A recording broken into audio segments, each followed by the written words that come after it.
The Oklahoma Sooners have a lot of issues.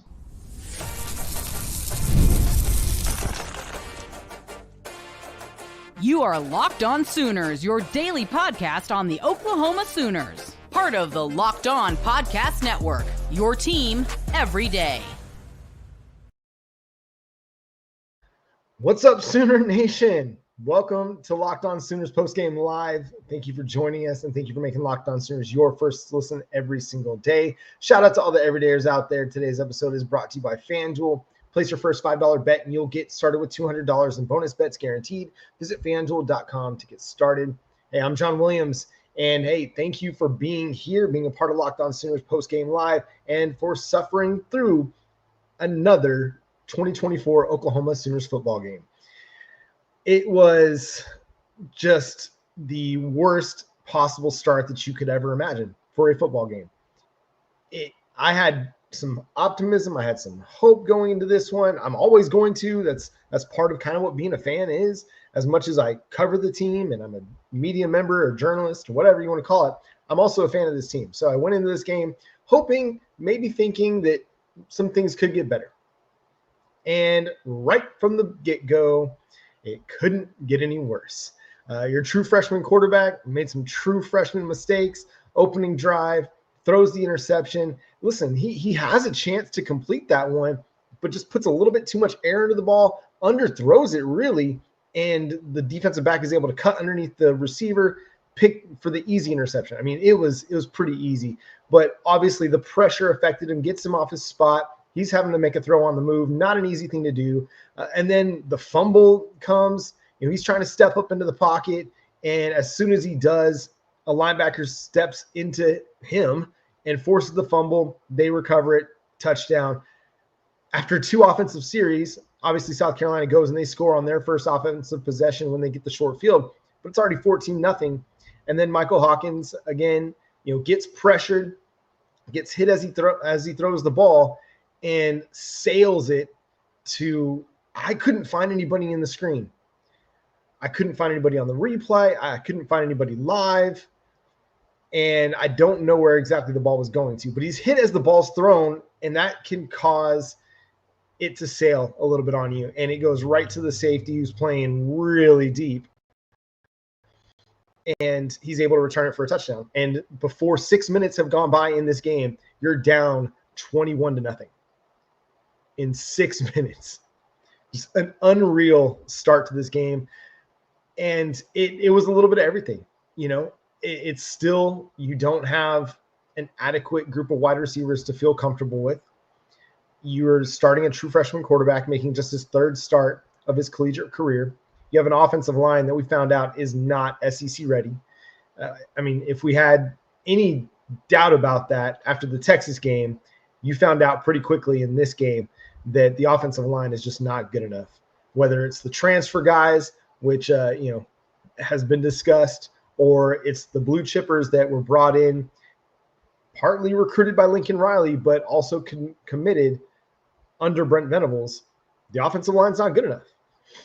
And what can you do at this point? You don't have enough to go on. You don't have a good enough pass protecting offensive line to deal with what South Carolina has. Now, we knew it was going to be a challenge. We came into this game not with unrealistic expectations. We did not have unrealistic expectations that Oklahoma's offensive line was going to come out and dominate and completely keep the quarterbacks clean. Not at all. But I don't think anybody anticipated that South Carolina would come away with 9 sacks in this game. Nobody did. And not only was it 9 sacks, it was 9 individual players getting sacks. It wasn't just that Kyle Kennard and Dylan Stewart just absolutely dominated you. I mean, they did, but it wasn't that they had like 4 or 5 sack games apiece. No, it was just individuals just dominating Oklahoma, whether it was just a one-on-one pass rush that they could not protect, or it was a stunt that was being carried out that the offensive line couldn't pick up. Whatever it was, the Oklahoma Sooners offensive line just could not deal with the defensive line that South Carolina's got. And they've got a lot of talented players, but you're going to face talented defensive lines against Ole Miss, against Alabama, against LSU. Who knows if Missouri's got good players? I'm not sure what Missouri is. We'll talk about that down the road. But you're going to face some really, really good defensive lines down the stretch, and it could get a lot worse. So this is one of those performances that offensively, I mean, again, it could not have started any worse for the Oklahoma Sooners. And they had to go to Jackson Arnold. You know, if you pull Jackson Arnold for the 3 turnovers in the Tennessee game, you kind of had to do the same thing against Michael Hawkins. Now, he wasn't, I don't want to say he was reckless with the ball, maybe like Arnold was in the Tennessee game. But again, 3 turnovers is 3 turnovers. It leads to 21 points. You're in a hole 6 minutes into the game, and just nothing is coming together. And so you have to go to Jackson Arnold. And, you know, we can talk about Jackson Arnold's performance in total. It's obvious the issues on Oklahoma's offense are bigger than the quarterback, yet the quarterback has to be able to play better. That he has to. Maybe that's expecting too much from a couple young quarterbacks, but it's the reality of the situation at Oklahoma right now. Because of your wide receiver situation, because your offensive line's not good enough, you're going to get beat like this when your quarterback's not playing good ball. And I don't think Jackson Arnold had a great game, but I thought he had a solid game that gave you an opportunity to move the football. But just when it felt like you were getting the ball into good position, a sack, a penalty, a dropped pass, whatever it is.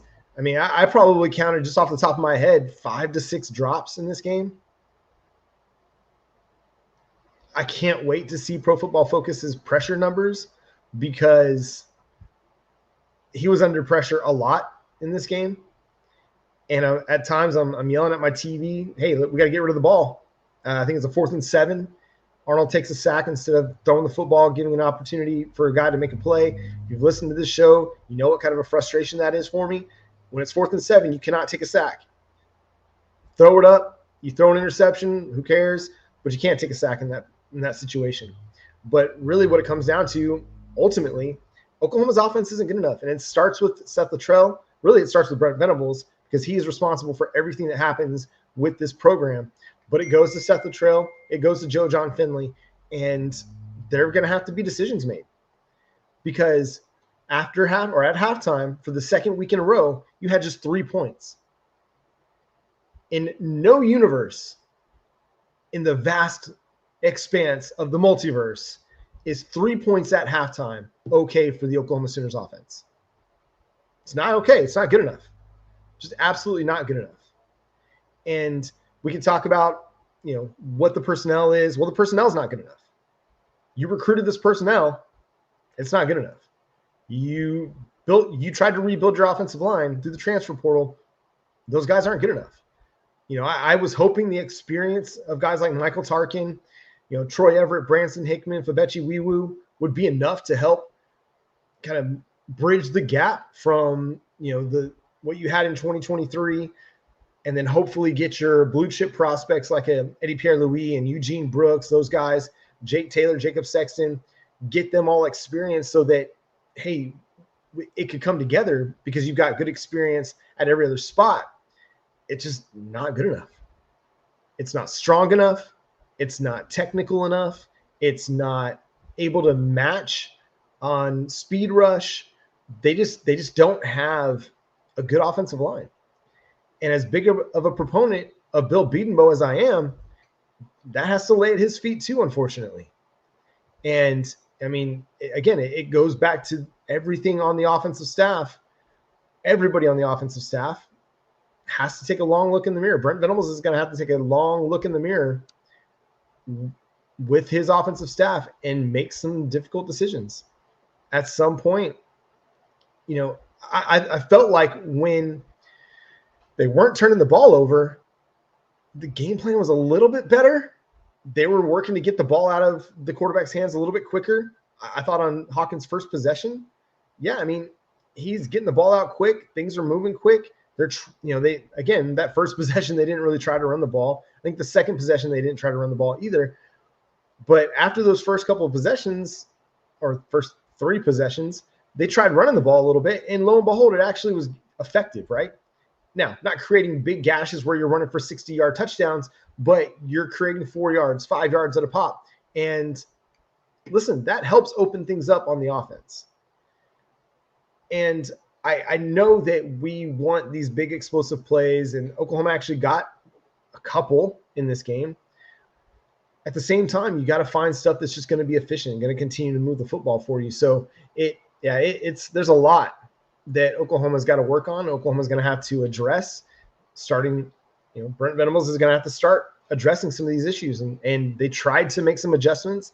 They put Joe John Finley up in the booth with Seth Littrell. They had, Kevin Johns down on the sideline with the quarterbacks.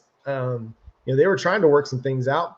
They just couldn't do it. It just still wasn't good enough because, again, the turnovers were a big, big issue across the board. So we'll figure, we'll continue to talk about it coming up. We're going to have a little bit of a break here, but stick with us here. We're going to talk more about the offense. We'll talk some about what the defense's performances look like. We'll dig into Jackson Arnold's performance as well. Coming up next here on Locked On Sooners.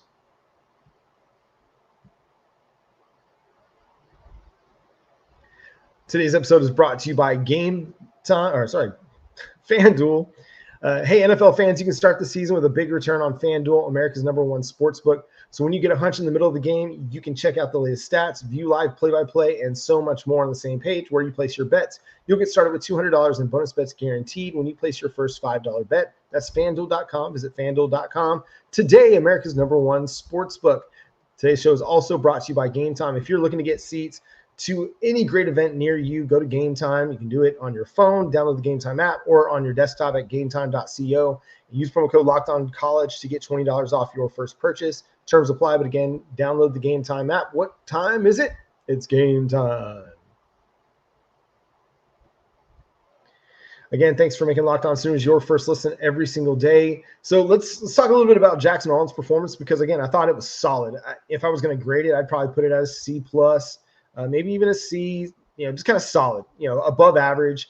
I thought he did some really good things in the passing game. They did move the ball with Jackson Arnold. Didn't score enough points. Obviously, you can't score 9 points and be satisfied. But I thought he made some really good throws. The throw to Brennan Thompson was on the money. He had a throw in first half.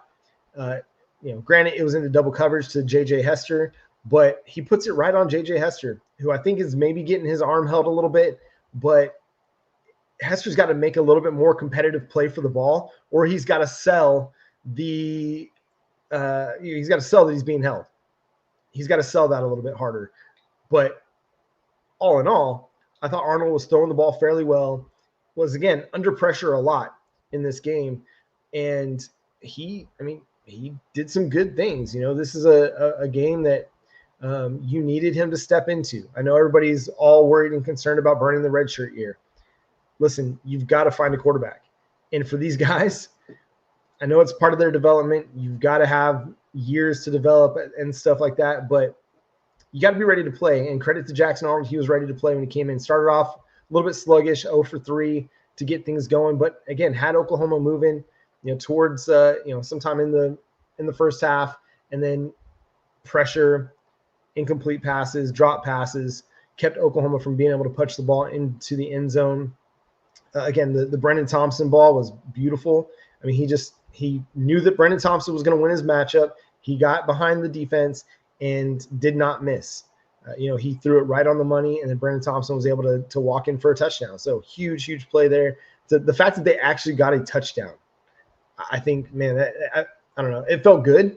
I'm not going to sit here and say I'm sold on where the offense is going, but it just felt good to get a touchdown, to not be held to just field goals or held to 3 points in a game. So that felt good. I didn't think, obviously, the team around Arnold played all that great. I think Arnold still has to play better. He's got to hit some throws a little bit more on time. He's got to be willing to get rid of the ball, and he's got to be willing to throw with anticipation, work through his reads. And when he needs to avoid pressure, be careful where he's stepping to, because a couple times he avoided pressure and he stepped right into pressure. Again, that comes back a little bit to the offensive line, and you've got to find a better offensive line to play in front of him. But at this point, it's going to be kind of up in the air. I would say Jackson Arnold probably gets the start next week at Ole Miss, but I don't imagine they're going to have too terribly long of a leash for guys. Hey, Scott, you're going to get You're out of here. And yeah, I think you've got to establish a starting quarterback, but also understand that you got to protect the football and you got to go make plays. Performance is the most important thing here. You've got to be able to go make plays. That's really what it comes down to. And I think Jackson has the ability.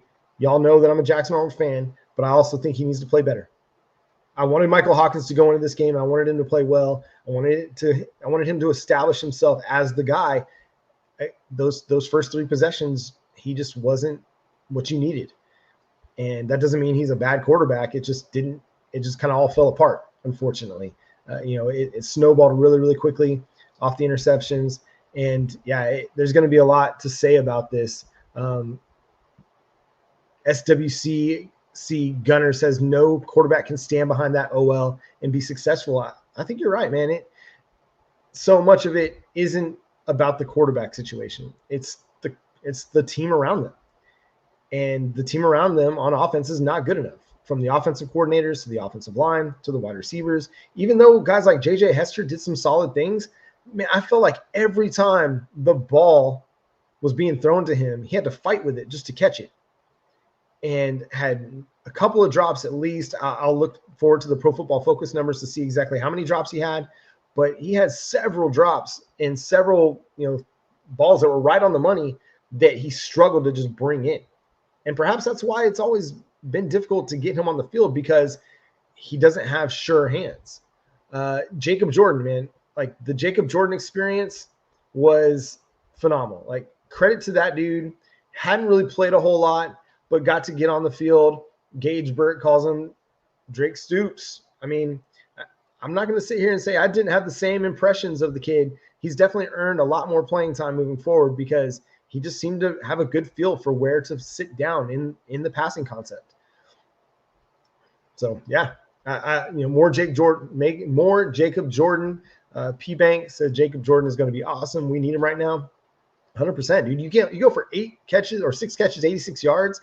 Yeah, man, you're starting for me next week. I wish they would have given Zion Kearney more run, but they didn't until kind of late in the game. They went with a lot of J.J. Hester, again, who was solid, but I've seen him to fight more. I've seen to see more fight out of him, more consistency out of him. William, we're not under the impression that the offensive performance was good by any stretch of the imagination, but Jackson Arnold did do some good things. Let's get to a few more of your comments. Okie Veteran says Venables may be one of those coaches that is a great coordinator but sucks as a head coach. Rule number 1 as a manager, coach, etc., never hire your buddies. Makes things really tough if they go bad. Yeah, I mean, you see this happen all the time. I mean, there's a lot of examples like at the NFL level between guys like Wade Phillips or a Dan Quinn. I mean, Dan Quinn's having a nice season right now with Washington, but as a head coach was not very good. Dick LeBeau, Hall of Famer as a defensive coordinator, not very good as a head coach. So we'll see, man. We'll see on Venables. I'm not really ready to throw Venables out just yet. One, your buyout's huge. You're not going to be able to. I don't think you can sit here and say the team hasn't made improvements in some areas. I mean, the defense is much better than what it was. The offense in 2023 was great, right? If you had the 2023 offense with the 2022 or the 2024 defense, you'd be a much better football team. If you had a much better offensive line, you'd be a much better football team. They're just not good enough just yet. So I think Venables has, some questions to ask himself, and they're going to have some administrative things they got to really take a long look at. I don't know if you make a decision now with a road trip to Ole Miss on the horizon. Maybe you do. If you do, what do? Do you go to Joe John Finley? I mean, he's a co-offensive coordinator. He's very much a part of the game planning week to week. Do you go to Emmett Jones? If you're going to make a move, that's the move I would make. He was successful as the pass game coordinator for Texas Tech. I think you could potentially help open some things up in the offense. I think he's a good wide receiver developer. We're seeing it, but you don't really have any straightforward answers right now JD says Arnold can throw a really good ball, yet our wide receivers aren't helping our offense. I counted over 9 pass drops from our wide receivers. This is terrible. Yeah, I mean, Bauer Sharp had at least 2, if not 3. And there might have been a whole lot more than that. And again, it might be upward of 9 drop passes in this game, and that's just unacceptable. Atomic Comic. Why did I watch the entire game? Because, man, you love football. We only get so many of these games every year, and you got to just kind of take them for what they are. The good, the bad. It's your football team getting to play on a Saturday, and it's pretty fun to watch. Along the coaching discussions, Jay over at Unfair Sports says, I don't want BV gone. I want the entire O staff except for Emmett Jones and Bill Beatenmo gone. Yeah, I mean, listen, I'm even like of the DeMarco Murray. Like, I think the position coaches are doing okay. It's just your offensive coordinators not pulling it together. Your transfer portal, listen, Bill Beatenmo did the best. I think he's done what he could do. With the NIL game is what it is, and you miss out on your top targets on the offensive line in the transfer portal because of NIL, it kind of puts you in a little bit of a bind. So we went and got a guy like a Michael Tarkin, who's a really, really experienced player and has been good for the most part for the Sooners. But the rest of your offensive line just isn't coming together. He's had his ups and downs. He was a slightly limited player when he came here, even though he had a lot of experience at Florida and USC. You talk to those guys, and listen, he's a solid player, but he's not somebody you're going to confuse for a future first-round NFL draft pick. Yeah. Sean Enoch says Venables better get the O fixed. Littrell first. He has no clue on offensive strategies and is not known for developing quarterbacks. Venables is so worried about good defense, he forgot about offense. I mean, it's the same thing, just in the reverse that we saw with Lincoln Riley, right? Guy that could have a good offense but a bad defense. But I don't know if the defenses under Lincoln Riley were as bad as the offense is right now. That's a really interesting question that I might have to pose out there on the YouTube for y'all to answer, because I had that thought today and I don't know that it's not wrong. Y'all can tell me. Feel free to tell me in the chat if you think that that's wrong.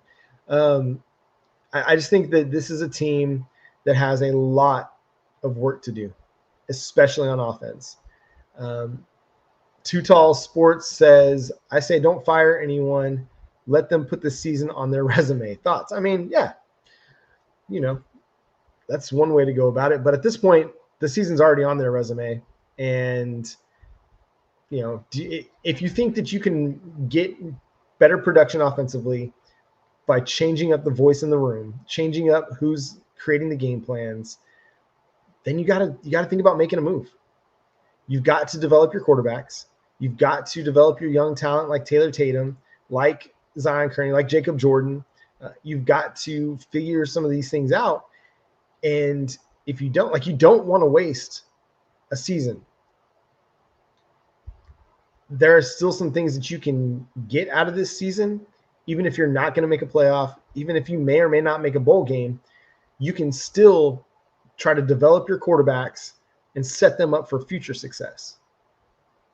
Will they? I don't know. Coconut Greg says talent evaluation is a major issue. I mean, they did not really hit on their offensive line portal additions, not been as good as we'd hoped they'd be. Yeah, it's got to be better. It's got to be better. Now, I'm still expecting the young recruiting classes, especially the 2024 offensive line guys, to be impact players at some point for this team. I would like to see them get on the field this season, but I don't know if it's gonna work. I haven't had a chance to listen to the press conference because I'm here with you all, so I will react to that at some points. Greg says, I think it's obvious BV has given up on the OCs. BV was on the sideline with Arnold with the notepad. He also had Finley and Littrell in the booth today. Yeah, I think they're just trying to do whatever they could to figure out how to best support their quarterbacks and their offense. And you get two guys up in the booth and collaborating with one another. I guess that could help, but yeah, it's just got to be better. Yeah, Cinnaminson says they were going 12-2 under Riley every year. I mean, for the most part, Yeah, that defense, even though it was bad, I texted the Locked On SEC guys and I said, for all the things that we said about Lincoln Riley, at least we had some really fun offenses, and that was much more fun to watch than what we're watching right now. Obviously, we want the defense to be good, and the defense is good, but if the offense is going to be crap, then I don't know if it's all that more enjoyable. Spur your enthusiasm. Thank you for the rude welcome to the SEC. I had no illusions that South Carolina's defense wasn't going to be really good.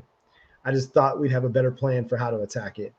Let's talk defense a little bit because, we spent so much time talking about the offense, and I'm not going to sit here and say that there aren't more conversations to have about the offense, but I don't think until you make changes that you're going to see anything much different than what you saw today. And you may not, even if you make changes at offensive coordinator, to be honest, you may not see anything different because the offensive line just doesn't look like it's going to be capable of holding up. Also, some of the game plan, it's got to get better. You cannot have your tight ends blocking edges against SEC defenses. That's just not going to work. It's not going to fly. Jake Roberts, Bauer Sharp cannot be left one-on-one blocking Dylan Stewart and blocking Kyle Kennard one-on-one. That's just a recipe for disaster. Absolutely recipe for disaster. I want to talk defense because I did think that they did some good things in this game. We'll talk a few of the numbers as well. First, let me tell you, we're going to take a little bit of a break here so I can get a drink. I'll also tell you about some things that I thought were okay in this game. Today's episode is also brought to you by LinkedIn. When you're hiring for your small business, you want to find quality professionals that are right for the role. That's why you have to check out LinkedIn Jobs. LinkedIn Jobs has the tools to help find the right professionals for your team faster and for free. It isn't just another job board. LinkedIn helps you find professionals that you can't find anywhere else, even those who aren't actively searching for a new job but might be open to the perfect role. In a given month, over 70% of LinkedIn users don't visit other leading job sites. So if you're looking on LinkedIn, you're looking in the wrong place. On LinkedIn, 86% of small businesses get a qualified candidate within 24 hours. Hire professionals like a professional on LinkedIn. So go post your job for free at linkedin.com/lockedoncollege. That's linkedin.com/lockedoncollege to post your job for free. Terms and conditions apply. Okay, so offensively, let's talk through some of the numbers real quick because, listen, Jackson Arnold, 18 to 36, 225, a passer rating of 117.7, had a touchdown. He also ran, his numbers aren't going to look good. He was credited with 17 attempts for negative 29 yards, but again, sacked 9 times. That's going to play into that as well. That's going to be a lot of negative rushing yards, but he moved well. He was able to create some things in the scramble game. Still, he has to continue to get better and better. You're not going to be able to have that kind of a performance and then expect Oklahoma to win. Your quarterback has to get better. I thought, again, he did some solid things, but has to continue to get better. Jacob Jordan, 6 catches for 86 yards. Pretty nice on 8 targets. A really, really nice performance for the true freshman walk-on. That dude's going to earn himself a scholarship at some point in the next 6 months. I thought Javonte Barnes, I thought he played a tough game. I thought he played good. Listen, I know he might be a little bit limited in what he's able to do from a vision perspective. But I thought he ran tough. I thought he had pretty solid vision. I thought he was able to make some things happen. I thought he was able to get some yards after contact. The fumble at the end of the game, him just trying to do too much. Spurrier enthusiasm. It's not a Lego man. It's a Duplo guy my son gave me. So I like to just kind of hold it in my hand for good luck. Excuse me. It's one of the issues with this team is you hadn't really been creating anything productive. But I thought your run game was fairly productive today. Again, perfect by no stretch of the imagination. But let's see. Barnes ran for 70 yards. Taylor Tatum ran for 16 yards. Caleb Hicks even got in there and ran for 11 yards. So if you take the quarterback game out of the equation, again, where they had negative 44 yards of quarterback rushing yards, quote unquote rushing yards. Again, that's a lot of sack numbers in there. But you take all that away and you've got 97 rushing yards from Javonte Barnes, Taylor Tatum, and Caleb Hicks on 23 carries. Great numbers? No, not at all. Not great numbers at all. But solid numbers. Better numbers. Okay? Remember, coming into this game, you're averaging like 3.1 yards per carry. Javonte Barnes today averaged 4.1 yards per carry. That's improvement to me. You were actually able to get a bit of ahead of the chains by running the football. And so to me, that's some improvement. I've been asking them to run the ball more, regardless of the results, regardless of the quote unquote efficiency, and just churning out dirty yards, because putting yourself in better situations, putting yourself in better positions like that helped you move the ball a little bit, actually. If we look at the drive chart, I mean, Oklahoma, after the 3 turnovers to start the game, they had just 2 3-and-outs in the game. They had one that was on a fumble, 3 plays, 11 yards, and a fumble, which sucks. But otherwise, just 2 3-and-outs where you ended up punting the ball. You had drives of 11 yards for, or 11 plays, 53 yards for a field goal, 8 plays, 90 yards for a touchdown, 10 plays, 39 yards, turnover on downs, 12 plays, 46 yards, turnover on downs. And then you had a 4-play, 7-yard turnover on downs. So that we'll say 3 where you didn't pick up a first down. That's better than last week. Good? No. Better? Yes. Good? No. Better? Yes. And I know that we want everything to be great. Totally with it. I want it to be great too. At the same time, I'm not sure it's going to be this year, so I'm just looking for improvement. Just looking for them to get better. I think offensively some decent things happened. Again, not good enough. Not enough for me to say, hey, if you want to keep all the offensive coaches, fine. Or, I think that maybe you need to make some changes.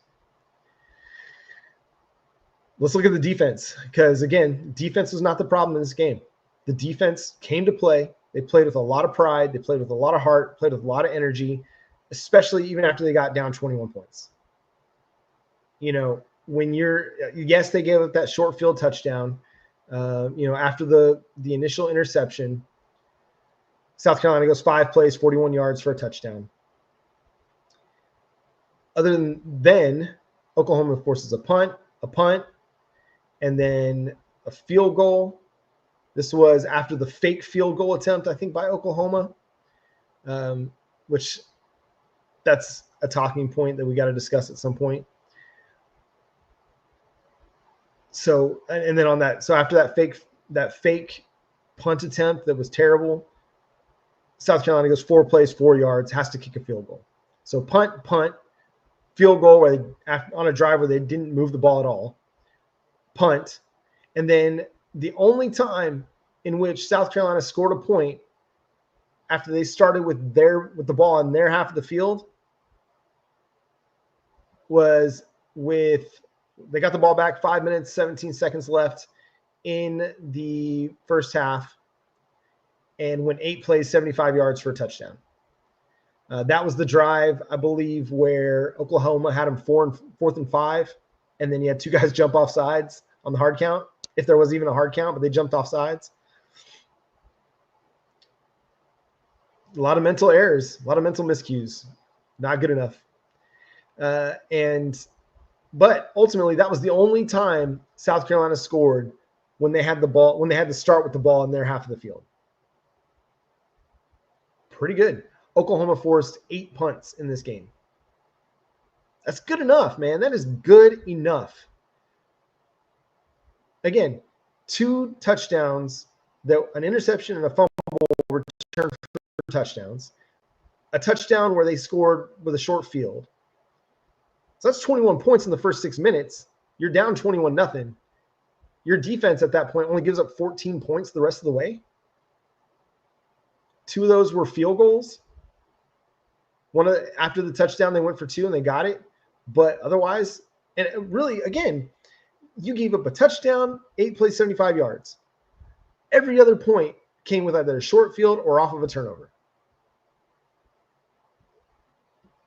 It just sucks that we can't have at least average offense or slightly above average offense that doesn't turn the ball over in this game. You don't turn the ball over on your first 3 possessions, maybe you actually have a chance to win the game. Crazy, I know. And I'm not going to sit here and say that they would have. I'm not even going to sit here and say that maybe South Carolina doesn't find a way to go win by double digits anyway. But maybe, just maybe, you don't turn the ball over 3 times on your first 2 possessions, and maybe the game turns out a little bit different because your defense has played really, really good ball. More on the defense, they allowed South Carolina to have just 254 yards of total offense. 180 of that came in the first half. Again, they had the one drive, 80-something yards. Other than that one drive, Oklahoma's defense only allowed 100 yards. And again, they forced 8 punts. In the second half, they allowed maybe like 69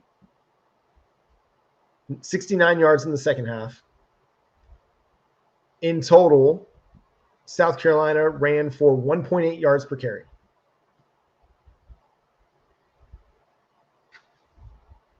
The defense did what it needed to do.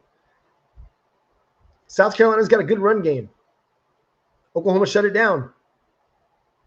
And that gave them an opportunity to get off the field. But you couldn't take advantage of it. You couldn't take advantage of another strong defensive performance. South Carolina was 6 of 18 on third down. They were 0 for 1 on fourth down. Just couldn't take advantage of it. Oklahoma had, where's the sacks? I mean, South Carolina had 9 sacks, but Oklahoma had 6. South Carolina had 13 tackles for loss. Oklahoma had 11.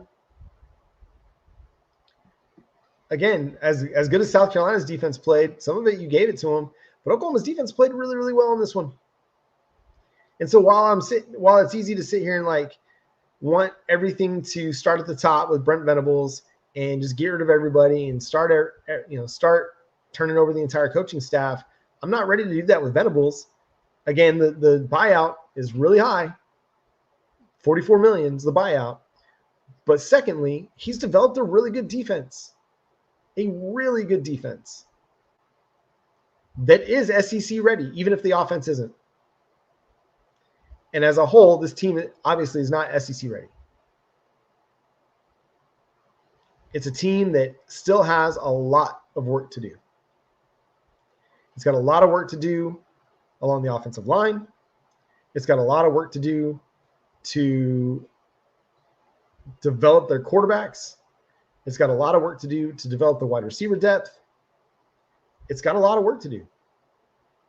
And as much as you want to hit the reset button because it's not living up to expectations, nothing about what Oklahoma is going through right now is acceptable as a team, as a program. 4-3 is not good enough at Oklahoma. Do you move on and hope that the defense can sustain?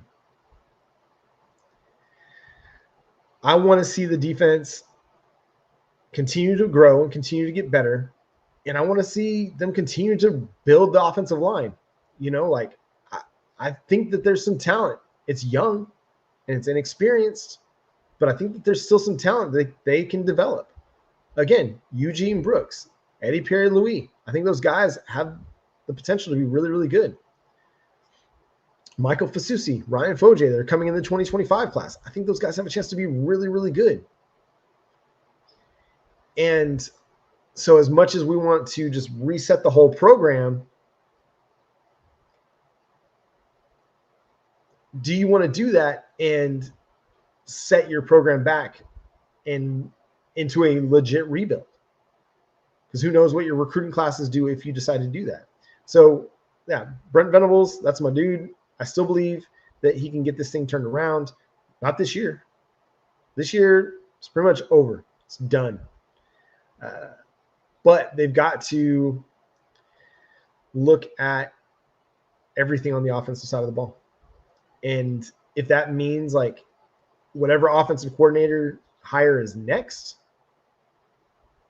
wants to bring in his own position coaches, unfortunately, that's sometimes the cost of doing business. But if you want your offense to be good, then you're going to have to make some changes. And I get you can't necessarily hold everything, lay everything at the feet of Seth Littrell and Joe John Finley, like all the injuries and the offensive line not playing as well as it needs to. Your job is to figure out what works for the team that you're coaching. And so just expecting to fit a square peg that is this Oklahoma Sooners offense into a round hole that is your offense, this personnel into your offense, it's not working. I screamed hallelujah when I finally saw a drag route come across the field and Jackson Arnold hit it on time. Expecting this offense to be able to create plays down the field with any regularity, given the offensive line issues that they have, is unacceptable. It's unreasonable. And so you've got to find plays in your offense that get the ball out of your quarterback's hands quick. And I'm not talking about a 3rd and 7 screen pass, wide receiver screen, to a guy that hasn't really caught many balls for you this year, in Zion Raggins. I'm talking about if you're going to run a wide receiver screen, do it on 1st down. Do it on 3rd and short. But don't do it on 3rd and long when you don't have any other way of creating offense. I want to see them continue to attack the sticks a little bit more. I want to see more wide receiver screen plays, but yeah.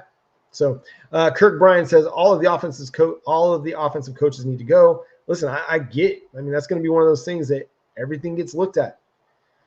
Everything's going to get looked at. For me, if you could find an offensive coordinator that's cool with keeping Bill Bedenbaugh on, I'm cool with keeping Bill Bedenbaugh on. Same with Emmett Jones. I'm cool with that too. I think DeMarco Murray is recruited well. I think Taylor Tatum's going to be a good player. He's just not mentally up to speed yet to be on the field a bunch. Want to just take a look at a few more of your comments. Appreciate, again, everybody being here with us on Locked On Sooners. Jay will be with us for our Monday show. He's out at his kid's soccer game, so wasn't able to post-game with us today. I mean, the Indiana head coach, Cignetti, he is going to be on everybody's hot list if he wants to leave Indiana. Florida State might want to make a move at head coach and go after him. There's going to be, like, every team that's going to be looking for a head coach is going to be trying to pry him away from Indiana. Can Oklahoma? I don't know. But I don't think you're moving on from your head coach right now anyway. I don't think that that's happening. And so Atomic Comic, please no. I know the dude is one, but please no. I don't want to sacrifice the soul of my football program for Urban Meyer. And thank you, Spurrier Enthusiasm, for being here. One of the few times that an opposing fan shows up in the YouTube comment section and is actually a reasonable person to talk ball with. I agree with you. Urban Meyer's not coming back. He's got a nice gig in the broadcast booth. Dan Mullen? Now, if we're talking offensive coordinator, dude, that's a name I'm very much interested in Dan Mullen. Had good offenses at Mississippi State, helped them get to #1 in the nation with a guy like Dak Prescott. Jackson Arnold, Dak Prescott, kind of similar style quarterbacks. I'm not going to sit here and say that Jackson's got the mental makeup of a Dak Prescott, but I think it could work potentially.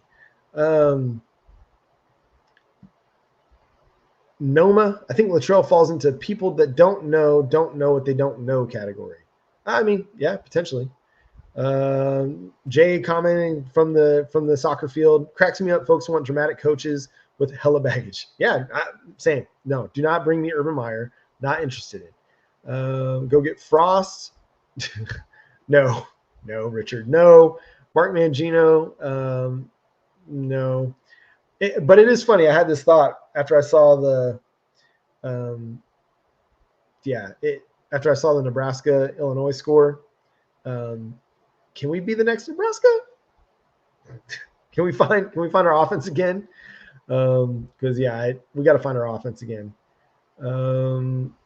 Gage, I'm with you. Bill Bedenbow and DeMarco Murray need to stay. I'll throw Emmett Jones on that one as well. Topher says you need to be ready to spend some NIL to keep recruits and get guys in the portal that are good to play SEC football. Yeah, 100%. You've got to.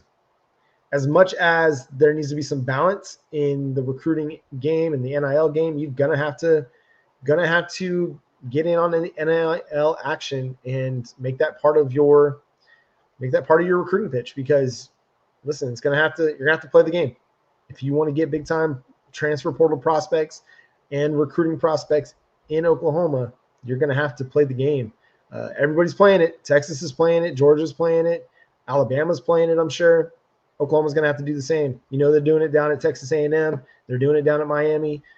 Oklahoma's going to have to find the pocketbook, man, to figure out a way to get some of these big time, like a guy like Lance Hurd, for Tennessee. You're going to have to find a way to get those guys to come to Oklahoma and not go to another SEC school.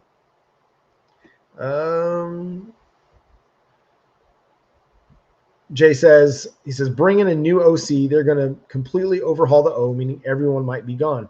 Yeah, and dude, that very much might be the case. You don't want to turn over the whole staff sometimes, but that just might be the way it has to go, unfortunately. But yeah, man, it's such a frustrating place to be as an Oklahoma observer, an Oklahoma fan. It's not anything like we expected. And Sean is here and says, I'm late to the show, but I don't see any silver lining from today. I hope you go back and listen because I tried to provide some. I thought the defense played well. Just to recap, I thought the defense played well enough for Oklahoma to win if you don't turn the ball over on your first 3 possessions, which 2 of those led to, were defensive touchdowns. Another one of those was a short field touchdown. Otherwise, you had one drive. There was only one scoring drive that South Carolina started with the ball in their end of the field and drove for a score. Every other point either came off of a turnover or a short field from a turnover or a turnover on downs. So, yeah. Kirk asks, was this the worst offensive line performance you've ever seen? I've yet to see the game notes, but I imagine from a sacks and pressure standpoint, yes. Running the ball, I felt like, again, they created some things, but from a pass protection standpoint, it was one of the worst in football that I've seen. 9 sacks, and they could have had several more. A lot of people, Gunner, have made comparison to the Blake era. Our guy with SEC Network, Dari Noka, Oklahoma alum that was at Oklahoma in the 90s, compared what he saw today to the John Blake era. And that's not a good place to be. I didn't watch Oklahoma football too intensely back then. I was just a teenager, but that's what a lot of people are saying, man. A lot of people are saying that was a John Blake-like performance. And your homecoming, you got the whiteout. Topher's saying it's a school record for sacks given up. Yeah, that's terrible. It's not good. Again, you knew that this defensive line was going to be good, but it's just not. The offensive line performance was not good. Another silver lining, Jacob Jordan. Frankie says, give J. Jordan a scholarship today. Certainly earned it. And again, I thought there were some positive things that we saw from the offense. You just couldn't finish. And some of that comes back to the inexperience you have at wide receiver. Some of that comes back to the inexperience you have at quarterback. But yeah, there's a lot that has to improve, and it has to improve fast because you're going to face an Ole Miss team that's really, really good next week. And we'll close with this from Michael Williams. He says they should give Coach Venables one more chance to turn things around. But if they fall again next season, then they need to seriously think about departing from him and finding another head coach. That's kind of where I land. That's kind of where I land with the head coach right now. And, I know that everybody will have their own opinions about it, and you're welcome to. That's part of what makes sports talk fun. Sports talk interesting is the opinions, but I'm still riding with BV for now. I'm still giving him time to figure this thing out. Joe Castiglione, Joseph Harris believe they've got the guy. I think they've got the guy. We just didn't. I think I underestimated, and this is my fault, and I apologize to y'all, but I very much underestimated how big a deal losing all of your offensive linemen from last year, losing Dylan Gabriel from last year, how much that was going to impact this team. I sat here last week and I said we're not going to make excuses about the wide receiver injuries anymore because you've got to play with what you've got and you've got to figure it out with what you got. But the offensive line, it just can't be this bad at Oklahoma. It just can't be. It's got to get better. We'll find out if it does anytime this season. But yeah, bowl eligibility is looking like a real concern right now. And you might only have one more win on the schedule. And that's going to be a really, really, really tough pill to swallow for Oklahoma fans if they go 5-7 in 2024. And that's going to do it for today's episode of Locked On Sooners Live. Thanks so much for joining the show. Thanks so much for being a part of the chat, all the conversations that were going on. I appreciate you all. Jay Morris and Richard Young, it's Blake, Gunner, Michael, C. Rogers, Frankie, Spur Your Enthusiasm, all you all, Cinnaminson, appreciate you being here. Kirk Bryan, Barbecue Brothers, Jay, obviously, we look forward to having his takes on this for our Monday show. Again, subscribe to Locked On Sooners wherever you get your podcasts. We're free and available on all podcast platforms and on YouTube. Hit the notification bell over there to let you know when new episodes drop. Again, follow the show on all the social media platforms, TikTok, Facebook, Twitter, Instagram, whatever it is. You can follow me at John9Williams. You can also read more of my work over at Sooners Wire. I'll try not to beat too much on the offense this week, but definitely have to write about it and talk about it. So it is going to be what it is going to be. But until next time, for my man Jay Smith, again at Unfair Sports, I'm John Williams. Can't wait to talk more Oklahoma football and more with you on our next episode of Locked On Sooners. Boomer Sooner!